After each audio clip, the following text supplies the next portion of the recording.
Assalamualaikum. Kembali lagi di channel Ghost Tellers. Untuk kisah kali ini ada sebuah cerita tentang hal janggal di rumah kontrakan baru.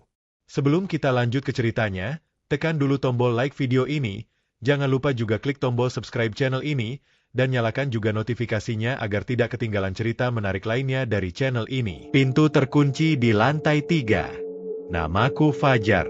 Aku seorang fotografer freelance yang bekerja dari rumah. Setelah meninggalkan kehidupan kota yang hiruk-pikuk, aku pindah ke sebuah rumah tua yang cukup besar di pinggiran kota. Meskipun rumah ini sudah lama kosong dan banyak orang bilang rumah ini angker, aku tidak terlalu memikirkan hal itu. Aku lebih tertarik dengan ruangan-ruangan besar, langit-langit tinggi, dan jendela-jendela besar yang memberikan banyak cahaya untuk memotret. Namun, ada satu hal yang selalu membuatku merasa tidak nyaman. Lantai 3. Pintu menuju lantai itu selalu terkunci rapat, dan sejak aku pindah ke sini, aku merasa ada sesuatu yang mengintai di baliknya. Suatu malam, setelah beberapa minggu tinggal, aku mulai mendengar suara aneh, langkah kaki yang pelan di lantai atas. Aku mencoba mengabaikannya, berpikir itu hanya suara angin atau rumah yang berderit. Tapi, suara itu semakin nyata, semakin dekat. Aku merasa harus mengeceknya. Hari berikutnya, aku merasa cemas. Suara langkah kaki itu tak kunjung hilang, dan semakin hari semakin jelas, semakin mengganggu. Aku tahu aku harus mengetahui apa yang ada di lantai 3. Aku pergi ke ruang makan, membuka laci meja yang selama ini jarang aku buka, dan menemukan sebuah kunci tua yang berkarat. Aku menggenggamnya dengan hati-hati, lalu melangkah ke pintu yang mengarah ke lantai 3. Saat kunci itu terpasang, pintu itu terbuka dengan suara berderak yang begitu keras, seolah-olah rumah itu sendiri terkejut. Begitu aku melangkah masuk, hawa dingin langsung menyergapku, seperti udara yang tak pernah disentuh matahari.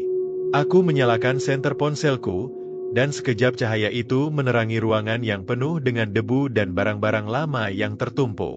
Di dinding, ada sebuah gambar besar keluarga yang sudah lama usang.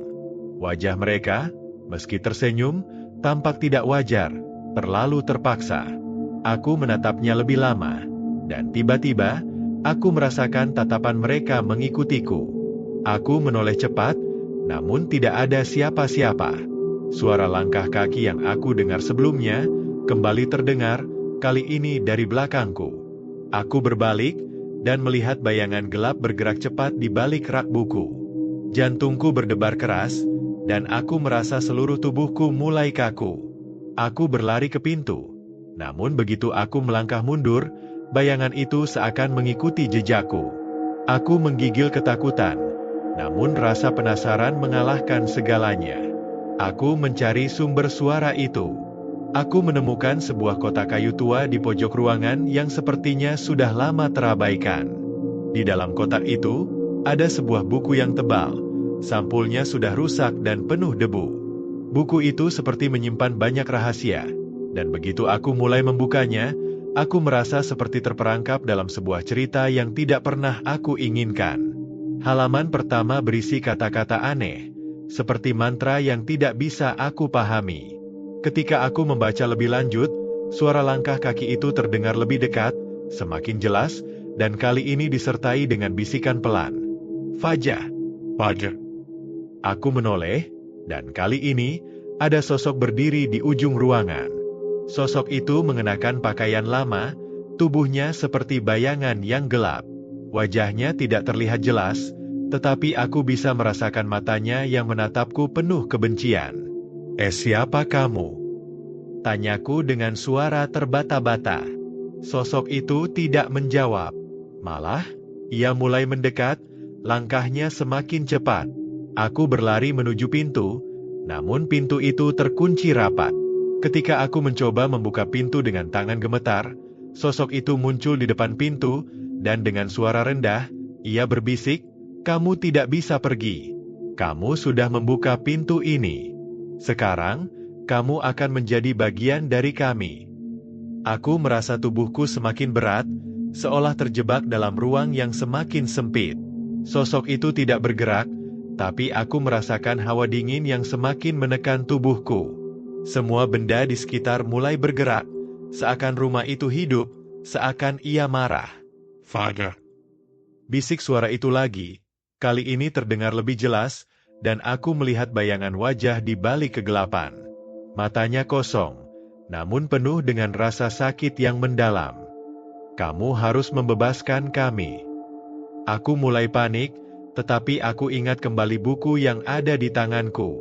Aku membaca lagi mantra yang tertera di halaman-halaman terakhir buku itu.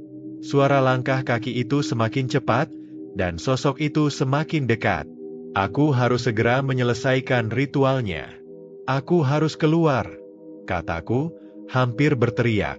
Tiba-tiba, sosok itu berhenti. Ia menatapku dengan tajam dan berkata, "Itu tidak akan berhasil. Kamu terlalu lambat." Aku menatap ke sekeliling. Tidak ada jalan keluar. Aku hanya bisa bergantung pada buku ini. Aku membaca mantra itu dengan cepat, tetapi semakin aku membaca, semakin banyak sosok yang muncul di sekitarku. Mereka berwajah hancur, tubuhnya terdistorsi, dan semua berbisik bersamaan, "Kamu tidak bisa." Namun, saat aku hampir putus asa, aku melihat sesuatu yang berbeda, cermin besar di sudut ruangan yang tidak pernah aku lihat sebelumnya. Cermin itu memantulkan bayangan sosok-sosok yang ada di ruangan ini. Namun kali ini, ada sesuatu yang mencolok, di balik wajah mereka, aku melihat keluarga yang ada di gambar di dinding. Mereka tersenyum padaku, seperti meminta pertolonganku. Tiba-tiba, aku mendengar suara gemuruh yang sangat keras, dan cermin itu pecah. Semua sosok yang ada di sekitarku hilang dalam sekejap, dan aku merasa seolah aku terlempar ke dalam dimensi lain. Ketika cahaya itu mereda, aku mendapati diriku berada di ruangan yang jauh lebih terang, dan suasana rumah yang tadinya gelap, kini tampak biasa saja. Aku menoleh ke belakang dan melihat wajah-wajah yang penuh harapan. Mereka bukanlah makhluk jahat, melainkan jiwa-jiwa yang terperangkap dalam kutukan lama.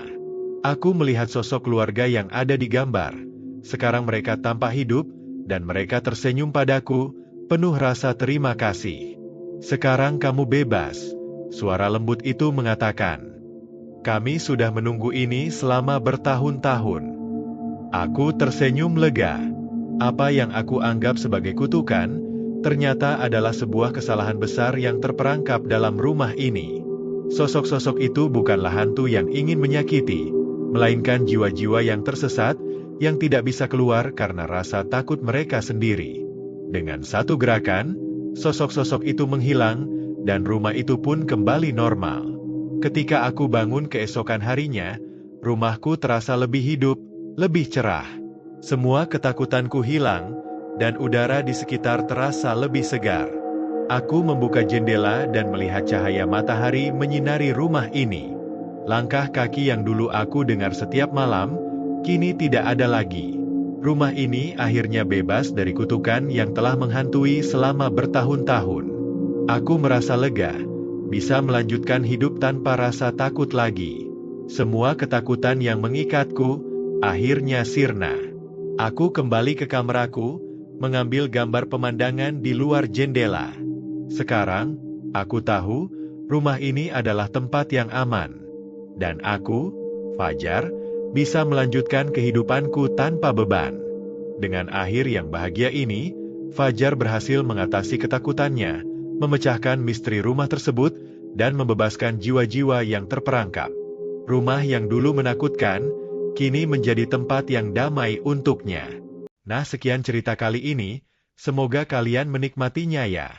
Kalau mau berbagi cerita silakan kirim ke email, dan apabila ada kritik dan saran bisa ketik di kolom komentar.